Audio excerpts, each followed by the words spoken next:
Purpose. Hello, welcome to Youth of Purpose, a show that is here to give you an opportunity as a young person to be able to contribute to what happens in this country, but also be able to transform yourself. We're here to give you an opportunity to explore your potential as a young person, but also be able to apply it in our day-to-day life to make sure that you become the person you've always dreamt to become. My name is Ivan Tumukunde. Welcome to the show. Now, when we're growing up, we're always told that when you're moving, for example, on the way and you find an elderly person, walking, or maybe they are pushing a bicycle or they are carrying something, please help them to carry what they are carrying, or else help them to push their bicycle, or give them any help that you can be able to at that moment, and you will be blessed. Now, today, we want to be able to look at those traits that we were taught when we were still young. Are we actually still practicing that? Do we mind about the elderly people in the societies where we do live? Do you always mind to go and check on that old person in your village and try to help them in one way or the other, because they are the mothers and fathers of this nation? And today I want to be engaging with someone who has been doing exactly that with a group of other young people, supporting vulnerable elderly people in their community, all the way from Soroti. Salome, welcome to Youth of Purpose. Thank you very much, Ivan. Mm-hmm. I'm so delighted to be in this platform. Yes. To inspire and to remind other youth of what goes on and of those traits that you just spoke of. Exactly. Tell us about yourself. My name is Salome Okure. Okay. I'm a registered nurse. Yes. And I am the founder and executive director of Emerald Foundation. Emerald Foundation is an organization that supports vulnerable elderly persons in the rural sub-counties of Teso. And we focus on fighting isolation, loneliness, neglect, abuse, and poverty among the elderly persons. We realize that many of our elderly persons have been left alone, sometimes by the family members. It can also be by the community themselves. And one thing that they suffer from is losing purpose, and realizing that the things that you used to love when you were young, when you were still strong, you are no longer able to do those things anymore. First of all, Salome, you are a young person. Yes. From the looks, I don't know your age, but you look to be young. And it surprises me. What interests you into supporting the elderly people? To this age, many of the young people will be focusing on just making some money for themselves, doing other works for themselves. But even when they are starting up initiatives, those initiatives are usually so much focused on the young people. And the same when we go to, for example, NGOs, these are groups in the villages. What they focus on is majorly women, and the young people, children, widows. Yes, exactly. Yes. It's very rare to find someone focusing on the elderly people. Why did you pick interest in the elderly?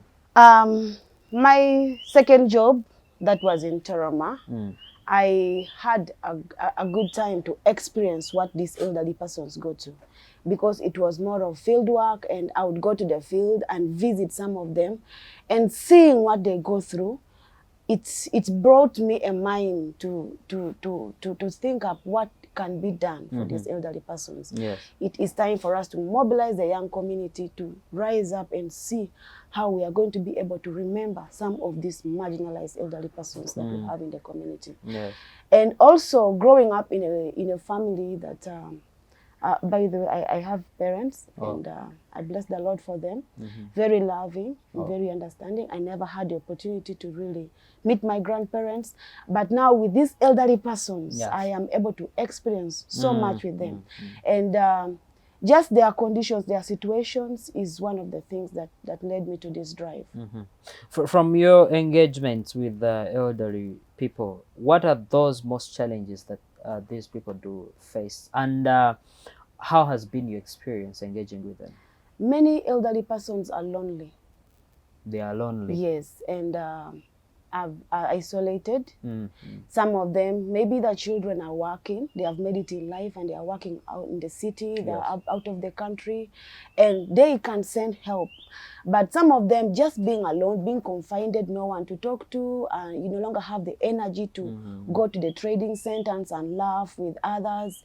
The phone calls that you used to receive when you were still a strong man, they no longer come anymore. Maybe you can't even use a phone.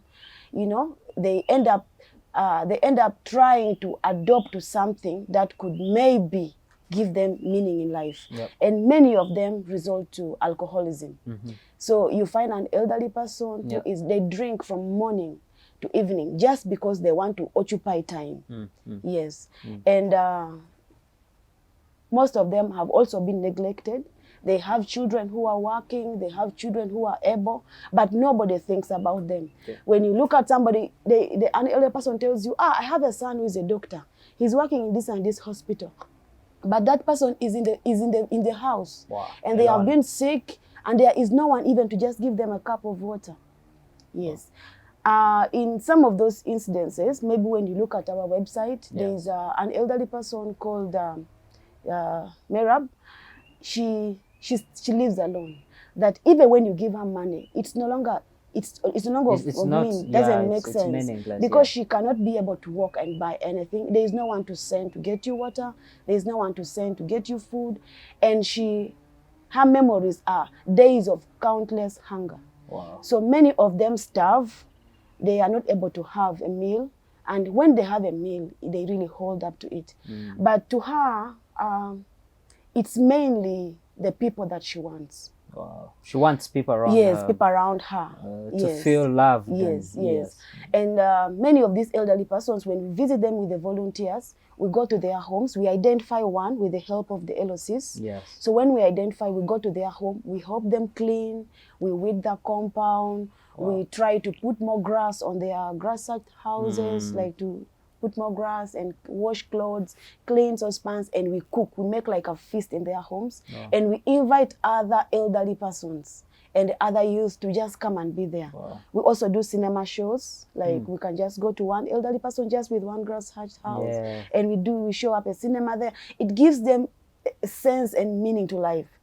The one we visited recently, 2 weeks ago, when we visited and we had that program at her home, she just told me and said, I think if I was to die now, I would die happy.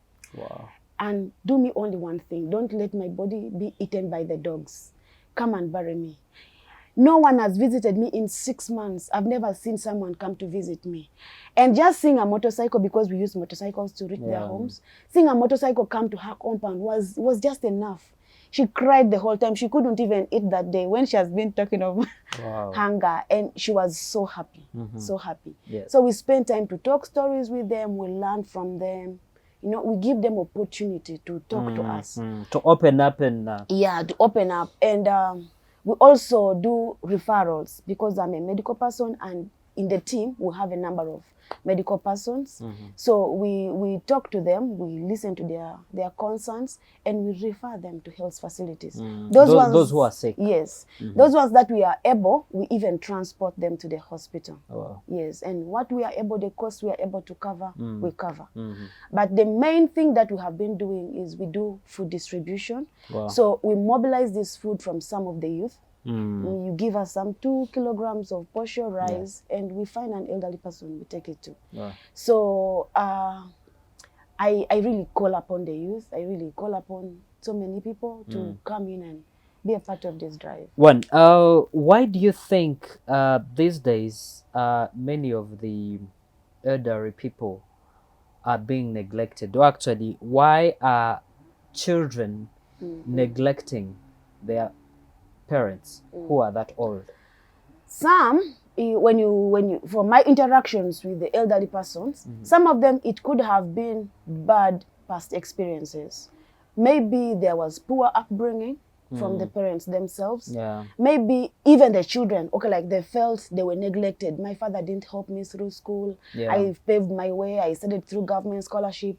So now they have arrived in life, and they don't see any need They to don't go care. back. They don't care. Wow. Yes, you can put it that way. And others, it can also be like many of them, they were barren, they never had children of their own. And then others, maybe their children died because of the war. You know, Texas Region has suffered war, famine. Some of them lost their children to COVID. Yeah, so there is really no person that could really be looking up to them. So the community, you know, looking at Africa, initially we were a communal environment. Everyone cares about everybody, and the community is always together. But now the society has changed. Everyone is on their own. Yes, society has changed. Everyone is trying to do something for themselves and for their family. So it's very difficult to find a neighbor who can be thinking about a neighbor who is just 10 meters away. Yes. He would rather think about his home first before thinking about that person who is at the neighborhood. Yeah. And some of them even pass on when no one even noticed that someone has died in the neighborhood. Yeah, because sometimes I think they can spend days without coming out. Yes. People think they are okay when yes. someone has already passed on. Yes, they have passed on. Wow. Yeah, so there are so many factors. Yeah, and also greed and selfishness in the community. Yes. Yeah, someone feels like, I worked hard to get this. Times are hard. So it's not, people have not come to a place of expressing love and trying to see how to share with others. So because now elderly persons are vulnerable, they're not able to dig, they're not able to buy, they don't have the money to buy food. So just feeding them every day is not sustainable. Yeah. Wow, that's amazing. Now, from your engagements, what do you think should be done, to empower these elderly people? I know there is a program by government to be supporting old people who are above 65. Is it 65? Yes. Yes, there's a program where I think it's called SAGE. Yes. So through that program, old people above the age of 65 are supposed to be getting some amount of money to support them. Why I'm saying that is that, yes, you're doing something good, but the sustainability of it will be coming to how you're able to collect the resources and whatsoever that you use. What do you think needs to be done to be able to support these people actually to be able to stand on their own? First and foremost, the community needs to go back to revise our cultures and norms of togetherness and caring. If the community rolls up to come up with some of these ideas to see how we are able to sustain and live together communally, it will be good. I am so grateful to the government of Uganda for the SAGE program. Sometimes it's very easy for anyone to just say, but that 25,000 doesn't do much, but it does a lot. It does for such an elderly person. Yes, it does a lot because some people are not even able to just see 1,000 in so many days of their life. So having 25,000 once in a while, it's a good thing. You who has, you can easily undermine and say, that's very little money, the government is not doing much. But what the government is doing is good, though we can think about how we can better some of these government programs. Yes, and also institutions. There are so many organizations in the country that are focusing on other things. If they could come in and see what we can do for the elderly community.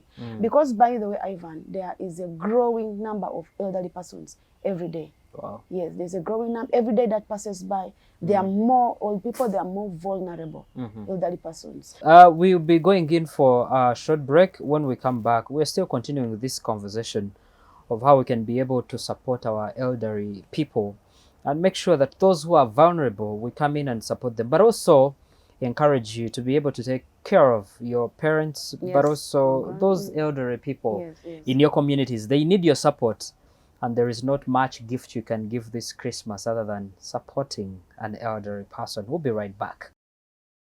Welcome back. You're still watching Youth of Purpose, a platform for you, the young people, and we talk everything under the sun concerning young people. Today, we are talking about us as young people being able to support the vulnerable elderly people.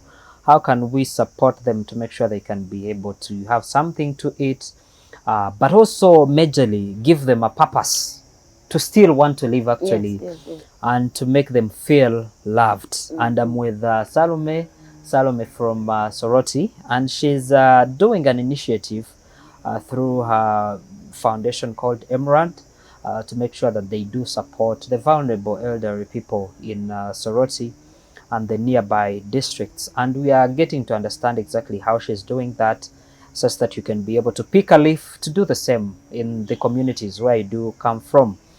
Through this holiday, you can be able to do something to impact on those people in your communities. So, Salome, one, as you are doing all these initiatives, I understand, yes, you're working, Yes. but you also have needs as an individual. How are you able to, one, mobilize resources that you use to be able to support these people, but at the same time mobilize the young people that you're working with? You told me before the show that you're so much working with volunteers. How are you able to work with those young people, mobilize them, and actually convince them to be part of this initiative? And so far, how are you faring? Thank you so much. The volunteers that we've been working with, a number of them have something that they are doing. Some of them are running a small business, some of them are doing something small. So we are all able to, at the end of the month, we put in some money together. And of course, me mainly, when I receive salary, I'm able to put some money aside and say, this is going to be able to be able to support some of these elderly persons. Yeah. Because now even the LOCs even call, those ones who are able to call, they even call, and you really see the need. And they see that you are the hope that they have. And then also the biggest asset that we have is the human resource. And that is why I'm calling out to all the all the youth all over the country to be able to support the youth. Yeah. Us as the strong people, the young people, we are able to do a lot for these elderly people, because sometimes they don't need only the food or the money, but your time to be there, to be able to help an elderly person just clean their compound, just fetch water, just do something for them. Get them some firewood. Just laugh with them, and also you can give them a token. Yes, give them a token. Is a biggest asset that we have. Yes. So our asset as an organization is a human resource, because they are all volunteers and they are committed, they are giving to some of these programs. So we only fit in activities on the days that are convenient for all of us, like on weekend, like on Fridays, like when someone has days off, they're able to run. Yes. And so that, and doesn't interfere with our work schedules. We are able to still have the organization running, and we have activities every week. Okay. Yes. How many people are you supporting at the moment? Currently, we are supporting 311 elderly persons, and there is a great need. Soroti alone registered a number of 3,424 vulnerable elderly persons, whom you cannot be able to support whom we are yourself. not able to reach out to all. Yeah. In fact, when I was talking to the Honorable, the one heading chairperson, Mr. Dongo, heading elderly persons in the district, in the district, when he gave me the statistics, I was like, so what do I do? Even the few that we are able to support, sometimes when we gather them, even others come, because we profile them to the program. Okay. So when the ones that we've profiled, when they come, even the others come. But we've brought packages for only these ones that we've planned for and profiled. Yeah. So the others, they just come and they just look, and you see that they are really vulnerable. But because of the capacity, we are not able to even give the packages to them as well. Yeah. So the only thing we do is when we go to the community, we cook food. And those ones that also try to show up, we share. They'll have something. Yes, we share. We even sometimes make them share plates, and they have something to eat. And we encourage them to visit themselves, to have some social interactions, just among themselves. Yes. Why do you think, as young people, we need to be compassionate? Yes. And be able to help these elderly people? Why is it important for us to be part of such kind of initiatives? First and foremost, compassion ministers self-satisfaction in us. When you are able to do an act of love to somebody, there is a satisfaction that it gives you. There is a change and renewal of mind that it gives you as a person. And so is it with these elderly persons. So why we need to be compassionate is for us to be able to have a better society. To have a better society, to experience self-satisfaction. Yes. Yes. So how do you feel? You talk about self-satisfaction, your experience engaging with these elderly people, being there and understanding that some elderly person is back at home smiling and happy because of you. How is that experience, and how has it impacted actually on you for all this time you've been engaging with them? Now, every time we go to the field, the whole team can testify. Every time we go to the field, there is that satisfaction, there is that joy. Yeah. When you see these elderly people smile, sometimes when we go, we also sing with them, by the way. We give them time to sing songs, to tell stories. And when they are just looking at them singing, ministers great joy in my heart. And I even end up crying. I just get emotional just to see them happy. And to me, this is what ministers satisfaction. Yes. Okay. Yes. That's great. So one, I think we're encouraged as young people at this age. Sometimes we think we need to wait for when we are old to get started working for ourselves and supporting ourselves. But I think one of the lessons that we need to pick is that you need to plan for your old age. Yes, yes. When you're still young, Yes. and you have the energy Yes. actually to work, and that calls for different things. Talk about saving, Yes. doing investments. And also to impact the society. Yes. Yes. So for a young person, I want you to talk to the young person out there in community who think they are too young to start planning for their old age. What can someone do to make sure that they plan to have an old age where they are happy and can be able to support themselves? Thank you so much. I want to speak to every young person out there, every Ugandan that is out there. I want to encourage us to, number one, focus on your life. There are various ways of growth. Yes, there is career, there is family, and so on. But also when you give time to plan for your retirement, maybe you're working now, and also impacting the other young ones, they will not be able to forget. Yep.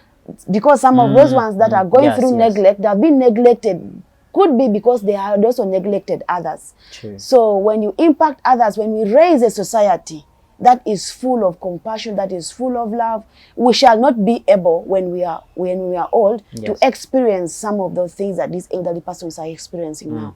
So I'm calling upon all of us to change the face of the society, to change the face of the vulnerable elderly persons through extending our hand of love to them. So, and also I want to encourage every elderly person, every act of love that you show to them, there is a great reward in heaven for it. Carrying for them water, it can just be giving them, even if it is just a 1,000 shillings, that you're buying food for them, even if it is just maybe portion or what, please, let's come up and support these elderly persons. Do not leave any vulnerable elderly person in your community unattended to. Thank you very much. And also, I had a message to the hospitals. Us as health workers, if elderly persons come request or needing help, needing attention, please attend to them, because some of them come from very far, and when they reach hospitals, there are no medicines. They are even not able to afford a meal. How can they be able to afford medicines? So I think we should also give priority to them, because some of them have developed poor health-seeking behaviors. They would rather not go to the hospital. They would rather live in the house in pain because of the congestion that is in our hospitals. Actually, you find many old people, when they are sick, say, no, I don't want to go to the hospital. I think it's because of how they are treated. Yes, because of how they are treated. Yes. And we need to understand at certain age, when you become old, sometimes you also become like a young baby. So the way they act, they might be stubborn, and so I think sometimes the health workers will be like, that old mukade has lugezi and stuff, but it's not. That's age. Yes, that's age. The same way a baby can have and issues. age comes with so many changes. Sometimes even some of these elderly persons are struggling to adopt with age. It's not easy to believe that you are 89 and you're no longer able to go to the toilet. You pee on yourself.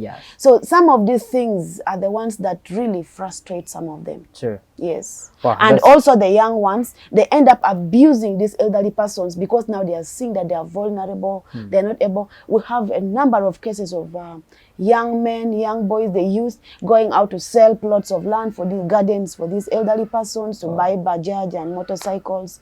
Recently, with the Honorable, we recorded a case of rape where an elderly woman of 95 years was raped by a boy of 27. So some of those activities are really not good for the community. Let us try to see how we can pay attention to some of this and support them. And you talk about that. How can authorities in the districts and from the communities be able to support these people? Currently in Soroti, and I'm trying to work with Mr. Odongo. By the way, thanks so much to him. He's doing a great job. Honorable Odongo is doing a great job towards the elderly communities. He's always calling out to us whenever he identifies any need. Talked about some initiatives that I know that once they have been approved by the district, we shall be able to roll them out to see how we can sit down and protect the rights of the elderly persons. Okay. If anyone wants to support Emerald Foundation and to come to you and be able to give whatever they have to support those old people that you're supporting, how can they reach out to you? And what are those needs actually that you want them to give to you? Firstly, our major need has been food. Yes, food, and then even clothing. This time we are organizing for a Christmas gathering for those vulnerable elderly persons that have not had the opportunity to celebrate Christmas in years of their age. We want to bring them together and give them a memorable Christmas. So you can participate, you can be a part of it, you can volunteer with us. Please come to Soroti. Let's gather there on the 15th of December and let us give these people a memorable Christmas. You can donate food in kind, you can give clothing, you can give beddings, you can also give us financial support. And also we want walking aids, like wheelchairs, walking sticks that you can use to support these elderly persons. And in your last remarks, you can reach out to us through our website, https://emeraldfoundationug.org. And you can also reach out to us on our media pages on Instagram, Emerald Foundation UG, and on Twitter, Emerald Foundation Uganda. In just 10 seconds, your last message to all Ugandans in as far as supporting the elderly people. I want to call upon all Ugandans to come and support the vulnerable elderly persons in our community. You can do it through us, or you can also have an initiative and just do it in your community. Wow, that's amazing. Like she said, you don't have to move to Soroti. I understand each and every village we have here in Uganda, there is an elderly person that needs your support. And like she said, it's not only financial support. Support is in many ways. But if the elderly person is your neighbor, today, think about it. Take them some lunch, take them some dinner, or just buy them some juice, buy them some fruits. Just pass by and have a conversation with them. And that's one way of supporting them, and definitely you will be blessed through that. I thank you so much for watching this show. I do believe Youth of Purpose is transforming your lives and impacting on you to become better people, such that Uganda is going to become better and better by day. I thank you so much for watching this show. My name is Ivan Tumkunde. See you next time. Youth of Purpose.